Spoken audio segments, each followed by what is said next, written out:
नमस्कार सुशील जी, बहुत बहुत स्वागत है आपका। नमस्कार अंजू जी। सुशील जी, ये ठाकरे ब्रदर्स के दिमाग में चल क्या रहा है?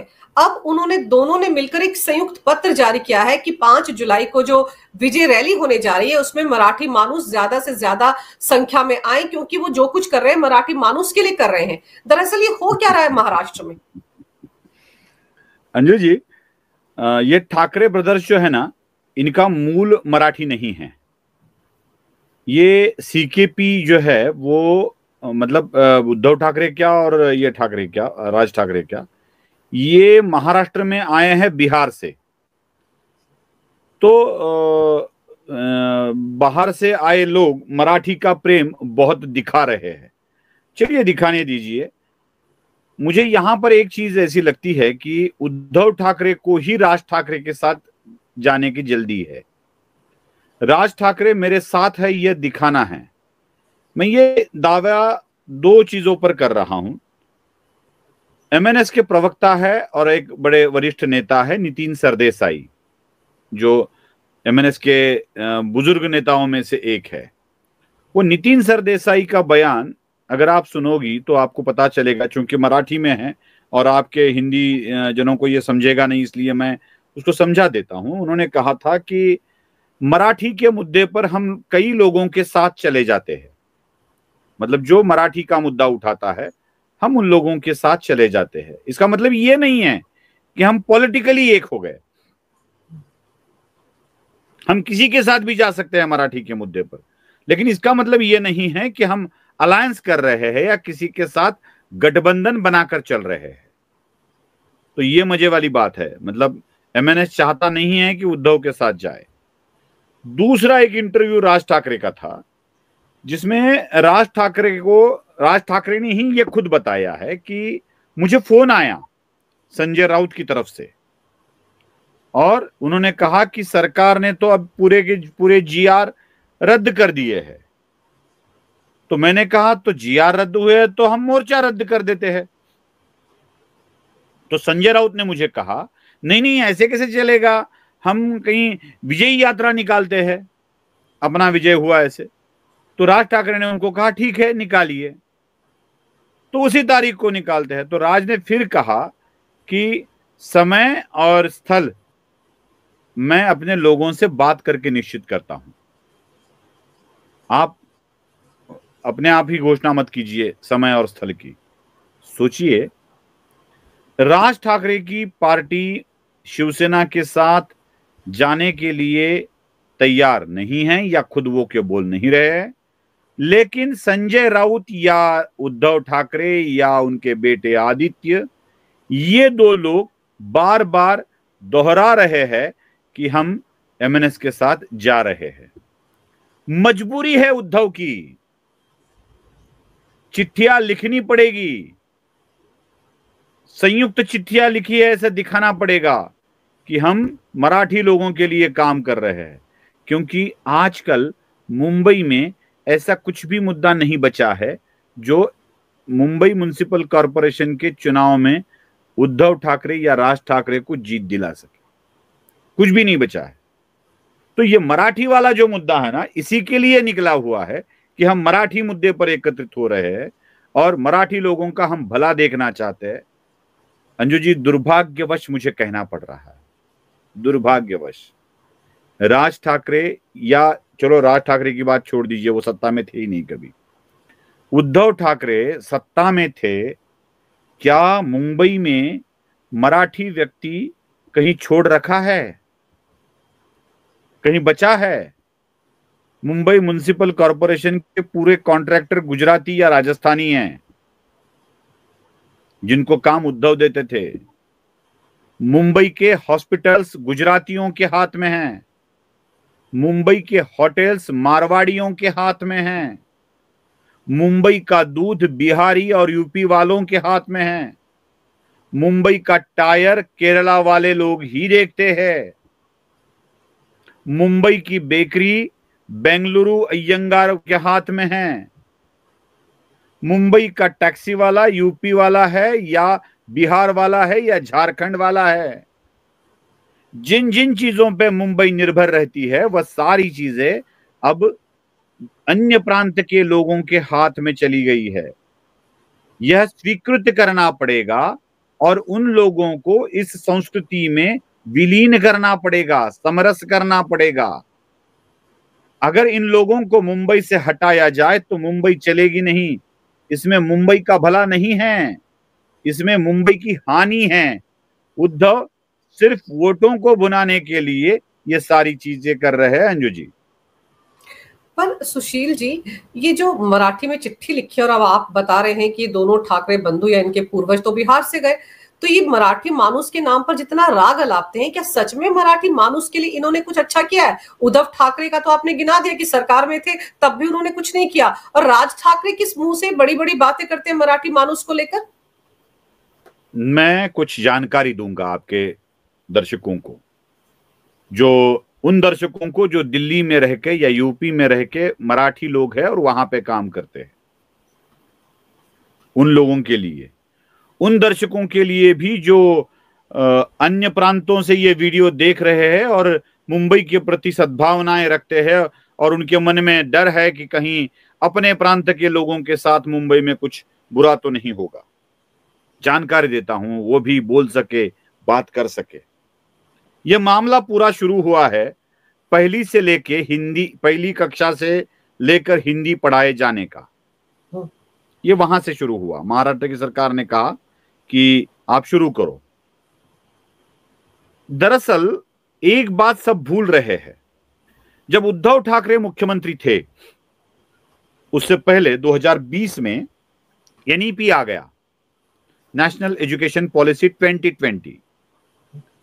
तो उस पॉलिसी पर अभ्यास करने के लिए महाराष्ट्र की तब की सरकार ने डॉक्टर रघुनाथ माशेलकर के अध्यक्षता में एक समिति गठित की। उस समिति ने पूरा अध्ययन किया और उसकी रिपोर्ट को महाराष्ट्र की सरकार को सौंपा। उसके ट्वीट भी, न्यूज भी अपने पास है। तो सौंपा, महाराष्ट्र की सरकार ने उसको एक्सेप्ट किया और साथ ही साथ पहली कक्षा से लेके हिंदी पढ़ाए जाने की बात शुरू कर दी। तब आदित्य ठाकरे ने भी कहा कि हिंदी पढ़ाई जानी चाहिए, उद्धव ने भी कहा कि हिंदी पढ़ाई जानी चाहिए। दोनों कह रहे हैं हिंदी पढ़ाई जानी चाहिए। उसी रिपोर्ट को अब की सरकार ने आगे बढ़ाते हुए उसको हिंदी पढ़ाए जाने का जीआर निकाला।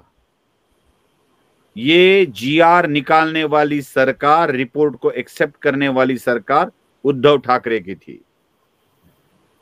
अब चूंकि बातें कर रहे हैं कि नहीं इन्होंने ही किया है, यह देवेंद्र फडणवीस की सरकार ने नहीं किया है। ये जीआर, ये समिति और ये सारी बातें उद्धव ठाकरे की सरकार ने की है। उसमें उद्धव ठाकरे का ही एक व्यक्ति जो शिवसेना का उप प्रमुख है, वह उस कमेटी का मेंबर था। उसने लिखित रूप में दे दिया है, चाहे तो कागज दे देता हूं, दिखा देता हूं, देख लीजिएगा। उसमें लिखित रूप में कहा गया है कि हिंदी पढ़ाई जानी चाहिए। इसके वीडियो भी मेरे पास है, जो खुद आदित्य कहता है हिंदी पढ़ना आवश्यक है। हो सकता है एडिट में तो दिखा लीजिए लोगों को कि किस तरह से यह कहा गया है। आदित्य उद्धव सरकार में होते हैं तो अलग बात बोलते हैं और सरकार के बाहर निकलते हैं तो अलग बात बोलते हैं। हिंदी वाला मुद्दा इनका ही था। इनका अगर मराठी पर प्यार है, इतना प्यार है अंजू जी, तो सिर्फ आंकड़े बता देता हूं। 2010 और 11 में बृहन मुंबई म्युनिसिपल कॉरपोरेशन के जो बीएमसी के स्कूल चलते हैं, उस स्कूल की संख्या थी, मराठी स्कूलों की संख्या थी 413। मराठी स्कूलों की संख्या सिर्फ बीएमसी के, और उसमें विद्यार्थियों की संख्या थी 1,02,214। ये बात मैं आपको 2010-11 की बता रहा हूं। उद्धव जब तक सरकार में थे बीएमसी के, तो आखिरी साल था 2020-21। अब मराठी स्कूलों की संख्या बढ़नी चाहिए या उतनी ही रहनी चाहिए? बढ़नी चाहिए। 2020-21 की संख्या होती है 287, जो 413 थी मराठी स्कूलों की संख्या। और मुझे बताते हुए शर्म आ रही है कि जब 2010-11 में 1,02,214 विद्यार्थी थे, अब मराठी पढ़ने वाले विद्यार्थियों की संख्या हो गई है 33,114। 60,000 से भी विद्यार्थी कम हो गए।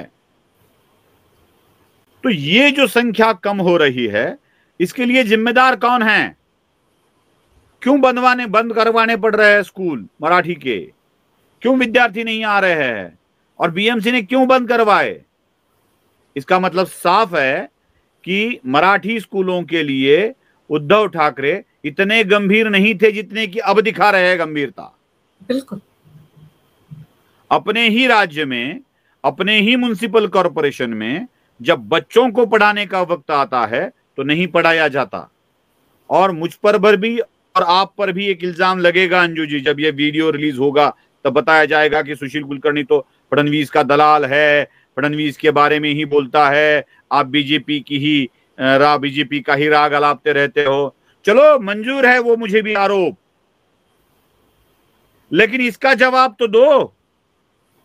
क्या देवेंद्र फडणवीस ने ये स्कूल बंद करवाए?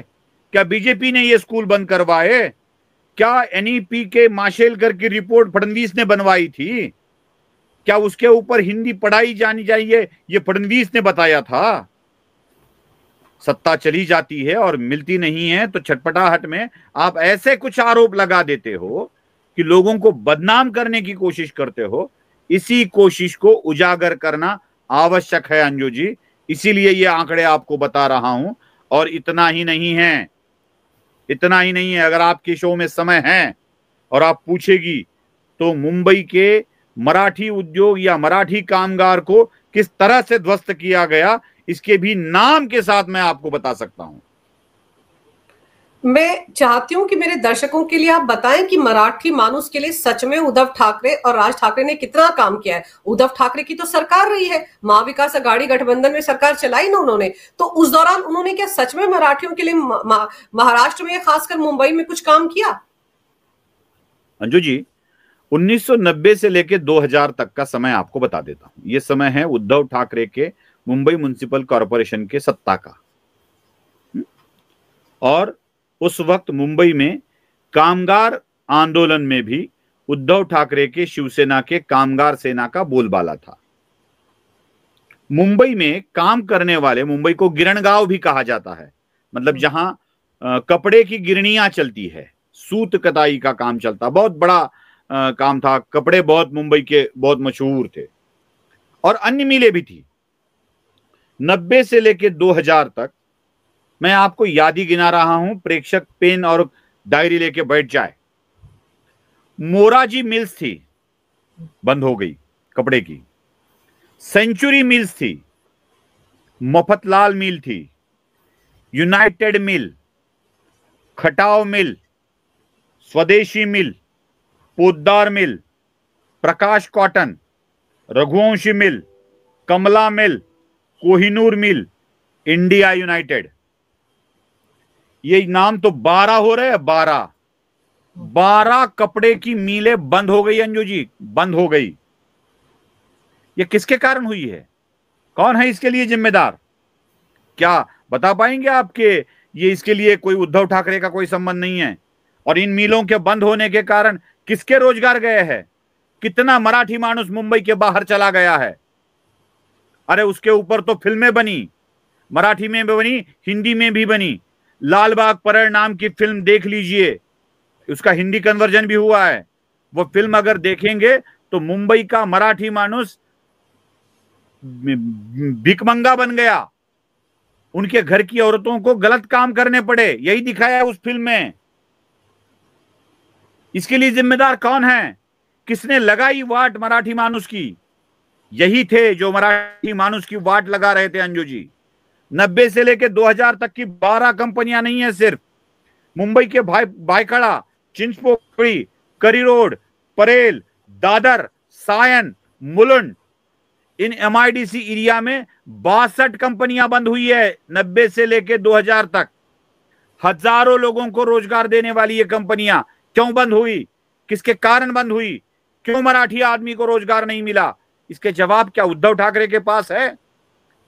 सिर्फ 2000 तक की बात बताकर मैं चुप नहीं बैठूंगा अंजुन जी, गुस्सा आता है, बहुत गुस्सा आता है। 2000 से लेके 2010 तक जितना कहर ढाया है ना मुंबई पे, वो किसी बिहारी या यूपी वालों ने नहीं ढाया है। मैं बता देता हूं, एक एक एरिया का नाम लेकर बता देता हूं। कुर्ला सबसे घनी आबादी वाला क्षेत्र है मुंबई का, जहां पे प्रीमियर पद्मिनी की कंपनी थी, एक मुकुंद कंपनी थी। क्यों बंद हुई? किसके कारण बंद हुई? ये बंद होने के कारण कितने मराठी लोगों को रोजगार निकल गए। घाटकोपर में हिंदुस्तान लीवर कंपनी बंद हुई, जो दुनिया में अच्छी तरह चलती है। ऐसा नहीं है कि हिंदुस्तान लीवर सब तरफ बंद हो गई, दुनिया में अच्छी चलने वाली हिंदुस्तान लीवर कंपनी बंद हो गई। एनासीन जो गोली थी, उसकी एनासीन की कंपनी बंद हो गई। गोदरेज, लगभग 80% गोदरेज ने अपना कारोबार बंद कर दिया है मुंबई के इलाके में। अगर आप मुंबई से थाने की तरफ जाती है तो गोदरेज की खुली जमीन आपको दिखाई देती है। घाटकोपर में ये कहर किसने ढाया? कांजूर मार्ग, विक्रोड़ी की आरआर पेंट, एशियन पेंट, ये कंपनियां क्यों बंद हो गई? कांजूर मार्ग, मुझे देख के पढ़ के बताना पड़ रहा है, इतनी कंपनियों के नाम हैं। कांजूर मार्ग में जॉली बोर्ड नाम की एक कंपनी थी, सीएट टायर थी, रोहन पॉलीमर थी। ये कंपनियां किसने बंद करवाई? भांडूप, ये अपना सुबह के बोंगे वाला इलाका संजय राउत का, Bombay oxygen, Richardson Cruddas, Mulund में Ralli Wolf, Johnson and Johnson, Navi Mumbai में NOCIL chemical Ghansoli, Bharat Bijlee Airoli, Siemens Ghansoli, Hydra chemical Juinagar, CPS Airoli. कितने नाम बता रहा हूं। अगर ये नाम गिनाता जाऊं ना तो 1 घंटा तो सिर्फ नाम लेने में लगेगा। किस मराठी की बात करते हैं उद्धव ठाकरे? इतने सारी कंपनियां, सैकड़ों कंपनियां मुंबई के बाहर चली गई। तब क्या गुजरात ने मंगाया था इन कंपनियों को उधर? तब क्या भारतीय जनता पार्टी का राज चल रहा था मुंबई में? तब क्या महाराष्ट्र में भारतीय जनता पार्टी का राज चल रहा था? 2014 में आया वो तो। 1990 से लेके 2010 तक 20 साल सैकड़ों कंपनियां बंद हुई, रोजगार चले गए। मराठी मानुस जो मिले वो काम करने लगा, मुंबई के बाहर चला गया। इसके लिए जिम्मेदार कौन है? इन स्कूलों के खस्ता हालत के लिए जिम्मेदार कौन है? बस उद्धव ठाकरे इसके लिए जिम्मेदार है। और ये अपने अपयश को छिपाने के लिए, मराठी लोगों के वोट को फिर से पाने के लिए ये मराठी वाला मुद्दा उठा के मराठी लोगों को गुमराह कर रहे हैं और हिंदी भाषिकों के लिए बहुत ही डर का माहौल पैदा कर रहे हैं अंजू जी। और इतनी लंबी चौड़ी फेरिस्त आपने गिनाई है सुशील जी। ये सब कुछ 1990 से लेकर 2010 के बीच में हुआ। मराठी मानुस का रोजगार छीनने वाले जो लोग हैं आज उनके पैरोकार बने हुए हैं, उनको चिट्ठियां लिख रहे हैं कि हमने तुम्हारे लिए किया है, तुम आओ 5 जुलाई की रैली में, विजय दिवस मना रहे हैं उस जीआर के लिए जिसको लेकर आई थी उद्धव ठाकरे सरकार। मतलब कितने दोगले हैं सर ये। पूरे की पूरी दोगली राजनीति चल रही है महाराष्ट्र में, पूरी की पूरी दोगली। मुझे एक बात बताइए, किसी भी भाषा के ऊपर का प्रेम मैं समझ सकता हूं। मेरी मातृभाषा है मराठी, मेरी माँ बोलती थी, मेरे पूर्वज बोलते थे, संत ज्ञानेश्वर जैसे, संत तुकाराम जैसे कई संतों ने इस भाषा को समृद्ध किया है, कई साहित्यकारों ने इस भाषा को समृद्ध किया है। देवनागरी की ये संस्कृत, हिंदी और अन्य भाषाओं के साथ बड़ा प्यार वाला रिश्ता रखने वाली ये भाषा है। मैं तो कहता हूं कि स्वर्ग के अमृत के बाद मिठास अगर कहीं हो तो वो मराठी में ही होगी, क्योंकि मराठी शब्द में इतना भांडार है मराठी शब्दों में। सिर्फ प्यार वाली एक बात अगर आप सुनेंगे ना तो 2 व्यक्तियों के बीच में प्यार होता है, उसी के लिए 2 मित्रों के बीच में स्नेह वाला शब्द है। मां के लिए ममता वाला शब्द है, ममता से काम नहीं चलता मराठी में, वात्सल्य वाला शब्द है। बंधु प्रेम के लिए अलग शब्द है, मां के प्यार के लिए अलग शब्द है।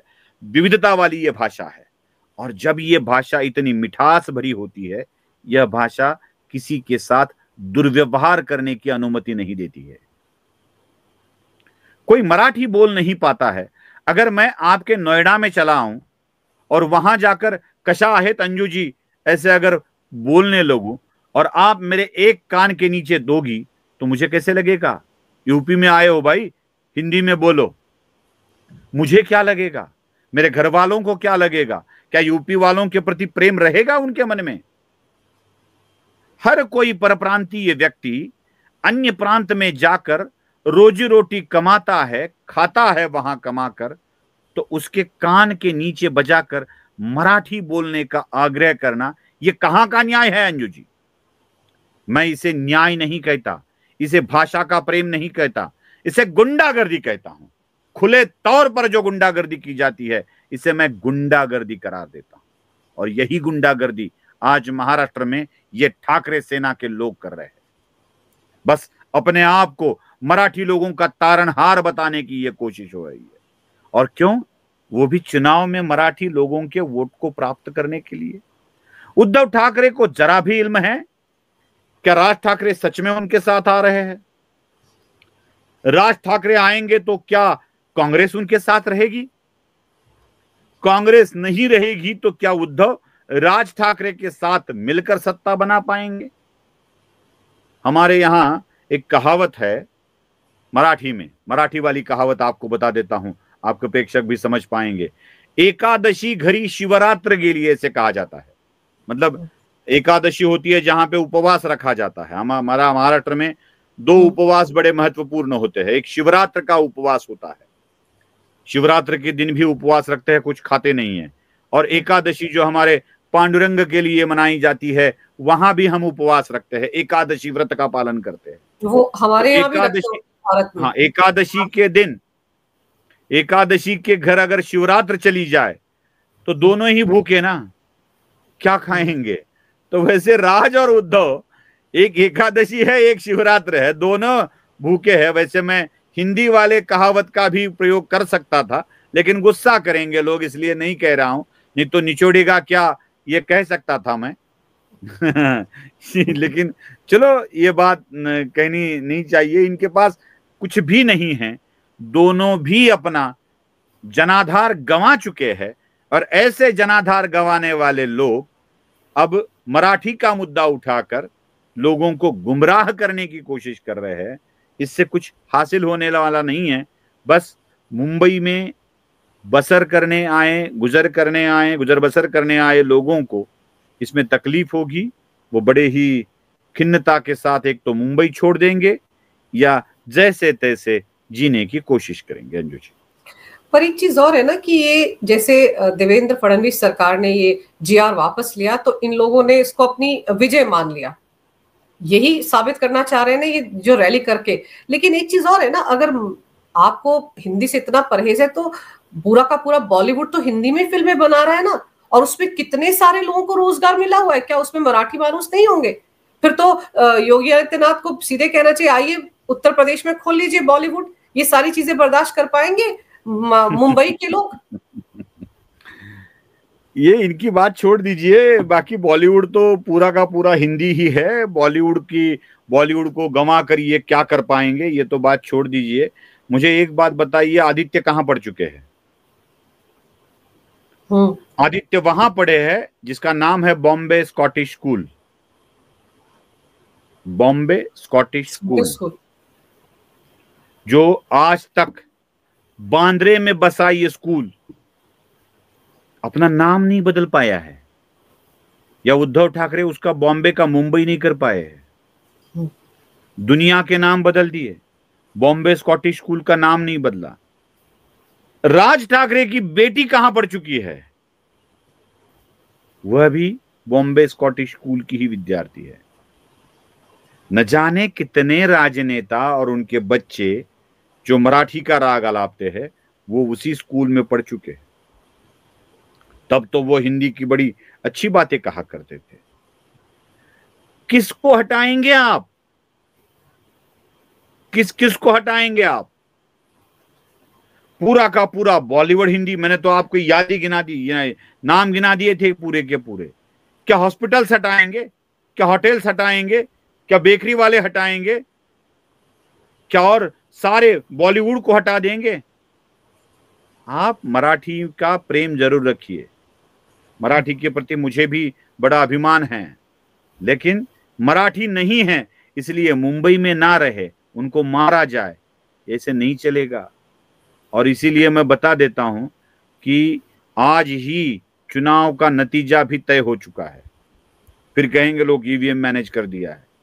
आप मुंबई के बहुत बड़ी आबादी को इस तरह से नाराज करोगे और चुनाव जीतने की अपेक्षा करोगे तो कैसे हो पाएगा अंजू जी? ये हो नहीं पाएगा, इतना ही याद रखिए। और ये सब कुछ उद्धव ठाकरे किस जल्दबाजी में है कि राज ठाकरे मेरे साथ आ जाए, बीएमसी में बात बन जाए। मतलब जमीन पूरी तरह से खिसक चुकी है उद्धव ठाकरे की, ये दिख रहा है उनको। इसीलिए वो अब कहीं ना कहीं उस राज ठाकरे का सहारा लेना चाह रहे हैं जो कि उनकी वजह से ही पार्टी छोड़कर गया था। जमीन खिसक नहीं गई है, जमीन बची नहीं है, बस हवा में हाथ हिला रहे हैं और कहीं ना कहीं लकड़ी का डंडा या टहनी मिल जाए पेड़ से गिरते हुए तो आधार हो जाए और हम बच पाए। इसी कोशिश में उद्धव ठाकरे है और उनको लगता है कि राज साथ आएंगे, लेकिन राज के मन में क्या राज छुपा है कोई नहीं जानता। राज ठाकरे भले ही जनसामान्य में इतने लोकप्रिय ना हो, लेकिन वो सुलझे हुए नेता है। बिल्कुल वो अभी अपना हित किस में है वो देखते हैं। राज ठाकरे उद्धव के पास जाए ऐसा आपको लगता है? उद्धव के पास बचा ही क्या है जो राज ठाकरे वही खुद आधार देख रहे हैं। कोई ना कोई तो आके संभाल लेगा, उसके सहारे हम चुनाव लड़ लेंगे। तो मुझे नहीं लगता कि शिवसेना और एमएनएस चुनाव में एक साथ लड़ेंगे। एक साथ लड़ेंगे तो शिवसेना को कांग्रेस को गंवाना पड़ेगा। कांग्रेस को गंवा देती है तो साथ वाला कोई भी व्यक्ति इनको नहीं मिलेगा। 7 से 8% वोट मनसे के, 7-8 भी नहीं, 1-2% वोट मनसे के और 8-10% वोट उद्धव ठाकरे के, 12% से क्या होगा? और ये सारे के सारे इकट्ठा हो रहे हैं। तो ये ध्यान रखिए कि यहां वोटों का जितना बंटवारा होगा उतना ही महंगा पड़ेगा उद्धव के लिए। वैसे तो आज उद्धव के हाथ से बीएमसी का चुनाव निकल चुका है, अब वो कुछ नहीं हो पाएगा।